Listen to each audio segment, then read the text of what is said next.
So by now, you've probably heard of the 5 love languages, the different ways that we prefer to give and receive love.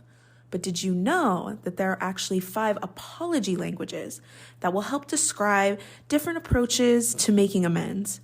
Speaking someone's apology language helps them to feel more resolved in a situation after they've been wronged. What's your apology language? Welcome back to Cosmosis or Whatever. I'm your host, Celia, aka Celia Marie 1243. I am a psychic medium, a spiritual mentor, tarot girl, shadow work slayer. I'm gonna help you get your life together, and I'm gonna read you for filth. I'm gonna read your energy and help you talk to your spirit guides and all those other things. Here on this podcast, we are exploring all things healing and growing and being our best selves through different questions, stories, and information that is going to help you find that connection that you have to everything else in the universe. On a previous episode, we talked about the 3 types of forgiveness. Did you know that? There's 3 types of forgiveness. If you haven't listened to that, go listen before you take a listen to this episode. But there are 3 different types of forgiveness, and how those ones, using different ones, will help us to kind of heal, even if you don't have an apology, some of them. But today we're actually going to be talking about apologies. So I didn't realize that there were apology languages until my girlfriend actually told me about them. We had already done, the early relationship stuff, and we exchanged what our love languages are. So you should be familiar with the love languages. They're everywhere at this point. But, if you're not, by chance, the love languages are ways that we, broken down into 5 different ways that we prefer as human beings to receive love, and ways that we tend to give love. So like gifts, physical touch, spending time. There's 5 of them. I can't think of them off the top of my head because this isn't about that. It's connected. Cosmosis, it's connected, but not the same. So the apology languages are going to be important to know, because the same way that you can shower somebody with gifts and they don't really feel the love because that's not necessarily their love language, is the same way that you can sincerely apologize to somebody and have them not necessarily receive it because you are not speaking their apology language. Okay, so they aren't going to feel resolved if their apology language is, say, requesting forgiveness. That's one of the languages. And if you kind of like made a restitution instead. So maybe I'm getting ahead of myself because I haven't said them yet, but I'll be going over the 5 apology languages so that you can evaluate what you need out of an apology to feel resolved, and you can learn how to meet the needs of others when you're apologizing to them after this. So the 5 different apology languages have been broken up into expressing regret is 1, accepting responsibility, making restitution, genuinely repenting, and requesting forgiveness. I noticed that all of them have R's, so maybe we can call them the 5 R's of apologies. And in doing my research for this episode, I came across some people's opinion that in order for it to be a good apology, we actually need all of these in some way. But just like the 5 love languages, it will be different based on the person. So that's why I think it's important to find out what you feel like you need out of an apology, and figuring out what your partner or other people in your relationships might need out of an apology, so that you can just help them feel as reassured that you are sorry and that you are taking responsibility, I guess, if that's part of the apology language. Okay, child, let's just get into it. Okay, so the first one is expressing regret. So saying, I'm sorry.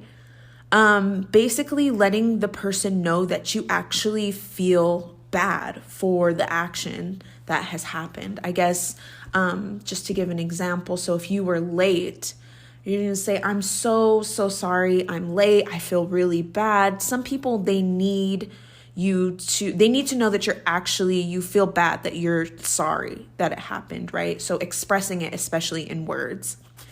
So listing hurtful effects of your actions might also be helpful in this apology language. So if you're somebody who needs to hear, why, I think that also kind of ties into another one.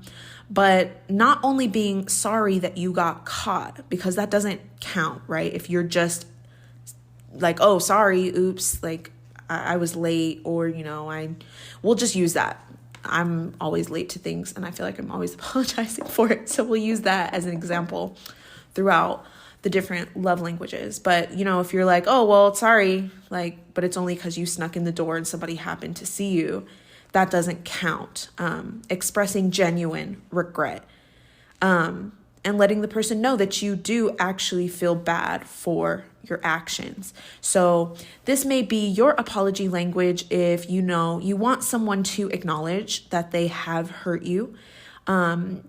If you want the person to express that they actually regret what they've done, right? Because it's one thing to just be like, okay, sorry, but you don't really mean it necessarily. And then you want to feel validated in your emotions. Okay, so the next one is going to be accepting responsibility. So that would look like, sorry for being late. I shouldn't have been late. There's no excuse. So not making excuses is really huge for this one. Accepting responsibility, admitting that you have done wrong, and also just accepting fully that responsibility. You take ownership. You are not trying to make excuses or project any responsibility elsewhere. So saying, sorry, I was late, but there was a lot of traffic and you didn't even tell me that we had to be here this early, and I would have been here early. No. This apology language is just saying, sorry, I'm late. I should not have. There's no excuse. Okay. So that is accepting responsibility. Then next we have making restitution. So making restitution is, sorry for being late. Here's what I'm going to do to make it right. So sorry for being late. Next time I'm going to set an alarm, and I'm going to set 3 alarms and make sure that I am up by a certain time. And if I'm not up by a certain time, I'm going to have another alarm that goes off, whatever. It's kind of like whatever you're going to do to resolve the situation. You're going to make it up to the offended person. A lot of times that can come with a visible demonstration of love, or apology that kind of aligns with that person's love language possibly. So if that person really likes gifts, making restitution might look like you giving somebody a gift. Or saying, okay, if that happens again, I'm going to do this, or, so just offering that with the restitution. Okay, so next up, we have genuinely repenting. So sorry for blank, blank, blank. Next time I will ABC so it won't happen again. So I did notice some of the, like I said, overlap a little bit. But I think the difference in this one is the difference between genuinely repenting. Sorry, I'm flipping through my notebook.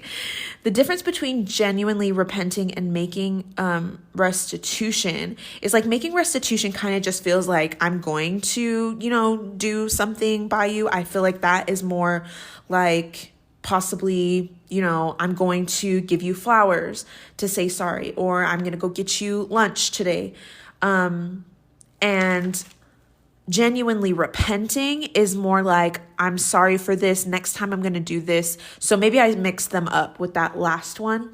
That one's more of an action plan. So you're taking responsibility and you're genuinely repenting. You're taking steps. So that would be the alarm clock and stuff like that, so that you aren't late in the future again.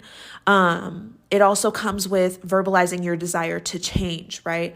I know I shouldn't have been late. I really want to be a better employee, better girlfriend, better husband, whatever you are, right? And then you rectify the situation, and you'll explain what you do what you'll do better next time. So, okay, like I said, I kind of messed that one up. Making restitution is more just kind of like almost kind of immediately fixing. That one doesn't really work for me because I feel like if you just get me flowers just because you're sorry, like I feel like you're just trying to like pacify me, and that gets on my nerves. But I know some people who that makes them feel better. Maybe if you spend some of your money or if you spend some of your time out of your day, depending again on the love languages. So that's why it kind of goes hand in hand with those in certain ways. Okay, and then this last one that we have is requesting forgiveness. So I am sorry for being late. I hope that you'll forgive me, but I understand if you need time. So with requesting forgiveness, it's really just kind of putting the ball in the other person's court, right? And just wanting them to know that you really do want to, that you really are sorry, and that you really do want them to like feel better. And it's important to know in this one that you can't force forgiveness. And a lot of times you'll have to give the person time to process. But sometimes as far as, the apology languages go, people will need time. And that's the only way that they can really feel resolved is if you are genuinely asking for their forgiveness and they're like, okay, well, I can forgive you. I need a little bit of time to think it over, whatever. And in that time, they could think of other things that they might want from you. If they're not aware of their apology language, they might not know to ask that from you. So if you are making an apology to someone, it might be helpful. You don't have to ask them straight out, or you could. But figuring out what their apology language is so that you help them to feel a little bit more resolved, especially if you really are sorry, you really are trying to make amends, and that relationship is important to you. Like I said, these can be mixed together. I think just like the love languages, all of them are very important, but certain ones are going to be more important to some than others. So that's important to realize. Have a conversation. I think we found like a quiz or something online. You can literally look up 5 apology language quiz online. Take it with your partner or take it with your best friend and then discuss it. That's what my girlfriend and I did. And I think she actually sent it to like her family. I think I might have sent it to one of my friends or something, just to kind of get an idea. And it gets a really good conversation started about how different people can perceive different things. If there is one thing that I've learned up to this point in my healing journey is never to really make assumptions that somebody has the same thought process as you. I think that can get us in a lot of trouble. We just assume, okay, well, I was raised this way and this is what I think, so this is what it should be. And that's not necessarily true. Everybody has completely different needs. Everybody has a different way of seeing things. We can be looking at the exact same object and we can see it in completely different ways. Maybe one part of this object is white and the backside that you're seeing is black. And then another side, somebody's seeing both, that black and white side. So you really have to, if you do genuinely care about your connection with whoever you're apologizing to, it's important to care about what is going to help them feel resolved from their point of view. I don't want anybody to make this like a toxic thing, where, you're just doing it where the person is just demanding a bunch of things, basically. Don't let it become toxic. But again, just throwing it out there and having it be a piece of conversation for you to understand each other just a little bit better, I think it's very helpful. So understanding your apology language, it can enhance your communication skills. It really will kind of help you think next time you're apologizing, for you not to just apologize for the sake of apologizing, because that's going to resolve nothing. It's just as important as the love languages. Understanding the apology languages of the people around you can really help everyone involved grow. It can help everybody to stay connected And why not strengthen those bonds, right? We're all connected anyway, and that's what cosmosis is. So I hope this was helpful for you guys. Thank you for listening, and I will catch you next time.